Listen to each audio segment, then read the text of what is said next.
Hey everyone, welcome back to yet another video in the journey of getting rich।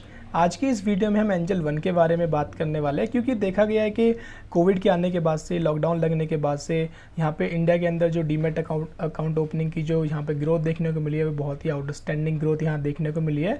बहुत तेज़ी से यहाँ पे डीमैट अकाउंट ओपन हुए हैं और अभी आगे आने वाले टाइम में भी यहाँ अकाउंट ओपनिंग में ग्रोथ देखने को मिल सकती है। तो एंजल वन जैसी कंपनी को यहाँ पे फ़ायदा मिल सकता है क्योंकि जो डीमैट अकाउंट ओपनिंग की जो पेनिट्रेशन है इंडिया के अंदर वो यूएस के कंपैरिजन में या चाइना के कंपैरिजन में अभी काफ़ी लो पर स्टैंड करती है। वो सारे फिगर्स हम आगे चलते हुए वीडियो में देखेंगे, पर मेरी कोई ये बाय सेल करने की रिकमेंडेशन बिल्कुल नहीं होगी। ये वीडियो सिर्फ एक लर्निंग पर्पस के लिए वीडियो बनाई गई है।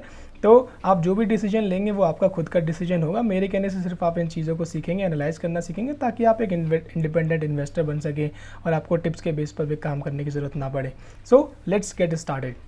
एंजल वन, जो कि पहले कभी एंजल ब्रोकिंग के नाम से भी जाना जाता था, तो इसके बिजनेस, इसके फंडामेंटल्स को समझने से पहले हम ये समझ लेते हैं कि इस कंपनी की फर्दर ग्रोथ यहाँ कैसी नज़र आती है। उसको समझने के लिए मैं इसकी प्रेजेंटेशन को यहाँ ओपन कर लेता हूँ। इन्वेस्टर प्रेजेंटेशन जो इन्होंने जुलाई मंथ के अंदर पब्लिश की थी, उसको ओपन करने के बाद मैं पेज नंबर 16 पे जाता हूँ। आप इसको खुद भी चेकआउट कर सकते हैं। 16 पे जाने के बाद आप सबसे पहले तो ये देख लेते हैं कि इंडिया के अंदर जो डीमैट अकाउंट हैं उनकी ग्रोथ किस तरह से हुई है।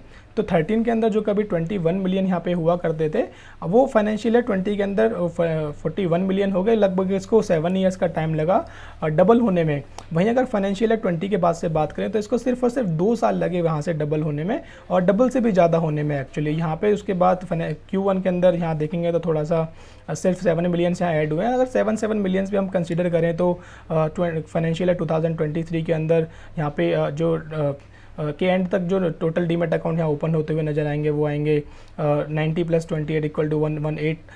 यहाँ पे टोटल डीमैट अकाउंट ओपन होंगे, मिलियंस के टर्म में मैं बात कर रहा हूँ। और अगर परसेंटेज वाइज हम बात करें तो कितने परसेंटेज लोग इंडिया के अंदर यहाँ पे डीमैट अकाउंट उनके पास है, लोग ट्रेड करते हैं, तो जो कभी 1.7% हुआ करता था वो 20 तक 3.1% हुआ। यहाँ पे डबल तक भी नहीं हुआ, पर यहाँ से देखेंगे अगेन यहाँ पे 2 साल के अंदर डबल से भी ज़्यादा यहाँ ये नंबर बढ़ गया। और सेम यहाँ पे अगर हम इसको कंपेयर करें चाइना से और यूएस से, तो चाइना में जहाँ अभी 14.2% लोग डीमैट अकाउंट उनके पास है जो लोग ट्रेड करते हैं, और यूएस के अंदर ये नंबर 65% है। 65% लोग यूएस के अंदर यहाँ पे उनके पास डीमैट अकाउंट है, वहीं ये नंबर 6.9% है इंडिया के अंदर। तो अगर हमको चाइना के बराबर भी अगर हमें पहुँचना है तो यहाँ से भी हमें 2x की यहाँ पे ग्रोथ नज़र आती है। और अगर यूएस के कंपैरिजन में बात करें तो यूएस के कंपैरिजन में तो ये ग्रोथ लगभग 10x की यहाँ पे नज़र आती है। तो ग्रोथ के पर्सपेक्टिव से एंजल वन जैसी कंपनी को यहाँ फ़ायदा होने वाला है, क्योंकि एंजल वन जो है 4th largest online discount broker है इंडिया के अंदर, जिसका जो टोटल मार्केट शेयर है वो बाकी कंपनी के कंपैरिजन में 10.8% का मार्केट शेयर ये लोग रखते हैं। उसके बाद 10.4% का इनका टोटल क्लाइंट बेस है, जिसमें 4 मिलियन जो है एक्टिव क्लाइंट है।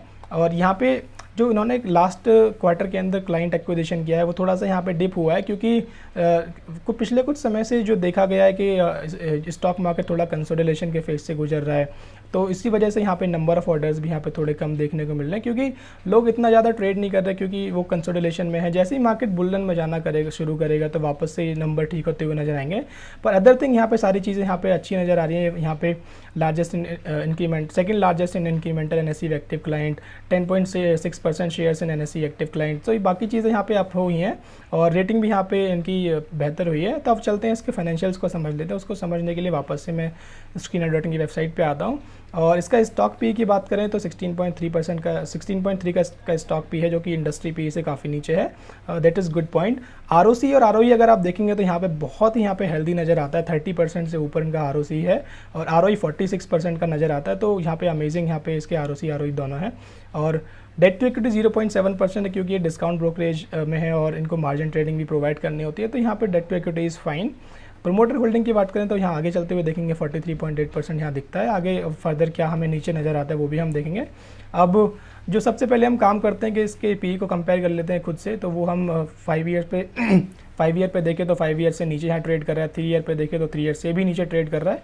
1 ईयर का भी हम देख लेते हैं तो 1 ईयर के पी से भी नीचे ट्रेड कर रहा है। तो पी के मामले में ये अपने जो इसका नॉर्मल पी होता है उससे नीचे ट्रेड कर रहा है। वापस नीचे आते हैं और इसको क्वार्टरली रिजल्ट्स को इसका हम देखते हैं। तो जो सेल्स की बात करें तो हाईएस्ट एवर सेल्स है लास्ट के 2 क्वार्टर्स के अंदर। और जैसे मैंने कहा कि यहाँ पे ऑर्डर्स यहाँ पे थोड़े कम एग्जीक्यूट हुए हैं, क्योंकि मार्केट थोड़ा कंसोलिडेशन के फेज से गुजर रहा है, इसीलिए यहाँ पे स्टेबल है, फर्दर स्टेबल है फिर भी। और नेट प्रॉफिट यहाँ पर थोड़ा सा डिप हुआ है, क्योंकि जो इनके ऑपरेटिंग प्रॉफिट मार्जिन है थोड़े से इम्पैक्ट हुए हैं।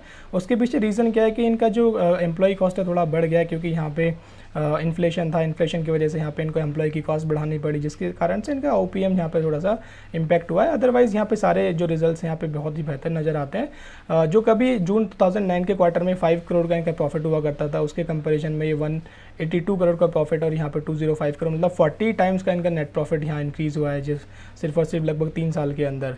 और आगे चलते हैं और देखते हैं प्रॉफिट एंड लॉस स्टेटमेंट को देखते हैं। तो अगेन यहाँ पे मार्च के बाद से इसको हम कंपेयर करना मार्च 2020 के बाद से इसको कंपेयर करना शुरू करते हैं, तो देखेंगे कि सिर्फ 2 साल के अंदर इनकी जो ग्रोथ हुई है सेल्स के मामले में वो 3x यहाँ पे ग्रोथ हुई है, 3 टाइम्स इनकी ग्रोथ बढ़ गई है।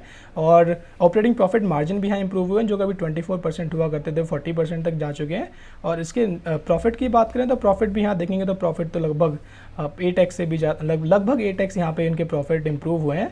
और जिसका इम्पैक्ट यहाँ पे इसको आपको सेल्स में यहाँ देखेंगे 5 ईयर्स में 39% से कंपाउंड हो रही है, प्रॉफिट भी इनका 82% से कंपाउंड हो रहा है। और stock price CAGR last 1 year के अंदर 9% का इसने रिटर्न दिखाया है। रिटर्न ऑन इक्विटीज़ अगेन यहाँ पे हेल्दी है, स्टेबल है। बैलेंस शीट की बात करें तो रिजर्व्स इनके लगातार बढ़ रहे हैं, रिजर्व भी मार्च 2020 के बाद से 3x यहाँ रिजर्व्स हो गए हैं इनके। और बोरोविंग्स एज सच यहाँ पे जैसे मैंने कहा कि इतना मैटर नहीं करेगी, क्योंकि ये मार्जिन ट्रेडिंग इन्हें प्रोवाइड करनी होती है। उसके बाद हम देखते हैं कैश इनके पास एक ये क्वार्टर नेगेटिव, सॉरी ये ईयर नेगेटिव गया था, अदरवाइज अच्छा पीछे भी नेगेटिव गया था, पर अभी यहाँ पे जो पॉजिटिव यहाँ पे cash from operating activity positive हो गया है, जो कि अगेन यहाँ पे एक गुड पॉइंट है। शेयर होल्डिंग पैटर्न की बात करें तो 43.83% यहाँ पे प्रोमोटर्स के पास है, पब्लिक के पास 36.7% है, जिसमें से भी स्ट्रॉन्ग हैंड्स के पास 5, 5, 10, देन 3, 2, 5, 15, 17 लगभग 20% से भी ज़्यादा यहाँ पे स्ट्रॉन्ग हैंड्स के अंदर है। तो लगभग 15%, हम 15-16% कह सकते हैं कि यहाँ पे रिटेल पब्लिक के पास है, और बाकी सारा का सारा स्ट्रॉन्ग हैंड्स के अंदर है। और FII के अंदर FII ने यहाँ पे अभी अपनी जो होल्डिंग है इसको इंक्रीज़ किया है, DII ने थोड़ा सा यहाँ पे डिक्रीज़ किया है, पर जो पहले कभी हुआ करती थी लगभग 8 और 10% इज़ ऑल्सो फाइन। सो यहाँ पे फंडामेंटल्स मुझे स्ट्रॉन्ग नज़र आते हैं।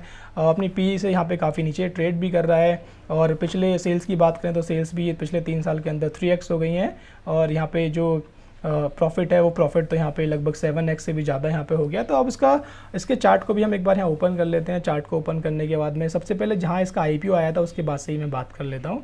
तो IPO के बाद से इसने काफ़ी एक यहाँ पे बुल रन दिखाया था, और ये जैसे कि इसने नेट प्रॉफिट में दिखाया वैसे ही इसने परफॉर्म भी किया, और इसका जो स्टॉक प्राइस है वो अपने IPO वाले प्राइस से लगभग 6 टाइम्स ऊपर भी गया, पर इसका नेट प्रॉफिट 8 टाइम्स ऊपर गया था। तो फर्दर यहाँ इसको हमें नज़र आता था। उसके बाद हम बात कर लेते हैं कि अभी ये कितना नीचे आ गया है। इसको मैं क्लोज़ कर लेता हूँ और मार्केट ड्राइंग्स को रिमूव कर लेता हूँ, YTD पर यहाँ क्लिक करता हूँ। तो अभी अपने टॉप से काफ़ी नीचे आ गया है, जो कि हमारे लिए यहाँ पे एक बहुत अच्छी अपॉर्चुनिटी हो सकती है इन्वेस्ट करने की। तो अपने टॉप से लगभग 47% नीचे था। और अभी करंट प्राइस पे भी बात करें तो करंट प्राइस पे भी ये जो स्टॉक है लगभग 33% यहाँ नीचे है। व्हाट हैपन, तो अपने ऑल टाइम हाई से अभी भी ये 33.35% ये नीचे है। अगर इसको हम करंट मार्केट प्राइस पे ख़रीदते हैं और इसको उसके ऑल टाइम हाई तक इसको हम रखते हैं, तो यहाँ से 40% का गेन यहाँ से हमें नज़र आता है। और ये किस तरह से गेन नज़र आता है वो भी हम एक बार डिस्कस कर लेते हैं। एक चार्ट पैटर्न मुझे यहाँ बनता हुआ नज़र भी आता है। सो किस तरह से चार्ट पैटर्न बनता नज़र आता है, मैं इसको एक बार यहाँ मार्क कर लेता हूँ। तो पैरेलल चैनल में यहाँ ड्रॉ कर लेता हूँ। पैरेलल चैनल किस तरह से मुझे दिखता है, सो इस तरह से ये इस रेंज के अंदर ये हो सकता है W पैटर्न बनाता हुआ नज़र आए। और इसको मैं मार्क करके दिखा देता हूँ। तो ये इसका नीचे आया, फिर ऊपर गया, फिर नीचे आया, और यहाँ से वापस से ऊपर चल करके इस रेंज तक ये वापस जा भी सकता है। अदरवाइज इस रेंज तक भी इसको रखेंगे तो भी हमें 50% का गेन यहाँ से नज़र आता है। और सेकंड चीज़ क्या है कि क्योंकि इसके जो प्रॉफिट है वो 8x हो गए थे, और इसके हम जो IPO प्राइस था, इसके IPO प्राइस से इसको हम 8x के लिए मार्क करते हैं।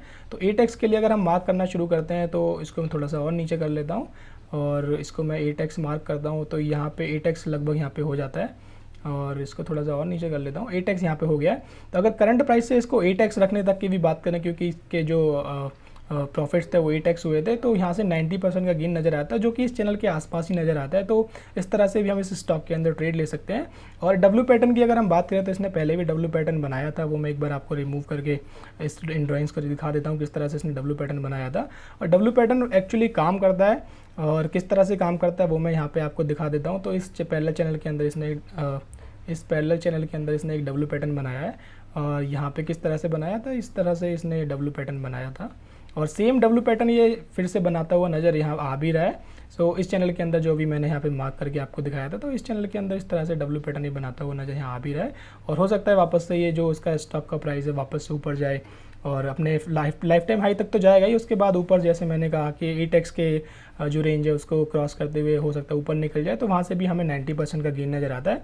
पर अगेन मैं कहूँगा ये कोई बाय या सेल करने की रिकमेंडेशन बिल्कुल नहीं है। आप मेरे अपने हिसाब से इसमें ट्रेड लेंगे। मेरे कहने से सिर्फ आप इन चीज़ों को सीखेंगे कैसे कोई चार्ट पैटर्न काम करता है। और इसमें अच्छी चीज़ क्या है कि इसका जो स्टॉक प्राइस है वो 200 डे मूविंग एवरेज के नीचे ट्रेड कर रहा है, और इसका जिसका जो RSI है वो भी अभी 50 के आसपास है, जो कि यहाँ पे दोनों चीज़ बेहतर नज़र आती है। क्योंकि अगर देखेंगे तो इसका जो RSI है वो बहुत ही कम बार नीचे आता है। एक बार यहाँ नीचे आया था, उसके बाद एक बार यहाँ नीचे आया, तो 3-4 बार ही सिर्फ इसका RSI नीचे आया, अदरवाइज़ 50% से ऊपर ही है इसका RSI रहता है। तो ये यहाँ पे एक अच्छी अपॉर्चुनिटी यहाँ पे नज़र आती है मुझे। अगेन आप अपने हिसाब से बाय करेंगे सेल करेंगे, आपका खुद का डिसीजन होगा। मेरे कहने से सिर्फ आप सीखेंगे। अगर चैनल को सब्सक्राइब नहीं किया तो प्लीज़ सब्सक्राइब कर लें, दोस्तों के साथ वीडियो को शेयर करें, क्योंकि हम सब मिल करके इस जर्नी में रिच बनेंगे और सीखते रहेंगे, लर्न करते रहेंगे। हम मिलेंगे अगली वीडियो में, तब तक के लिए ध्यान रखें। Bye bye, take care.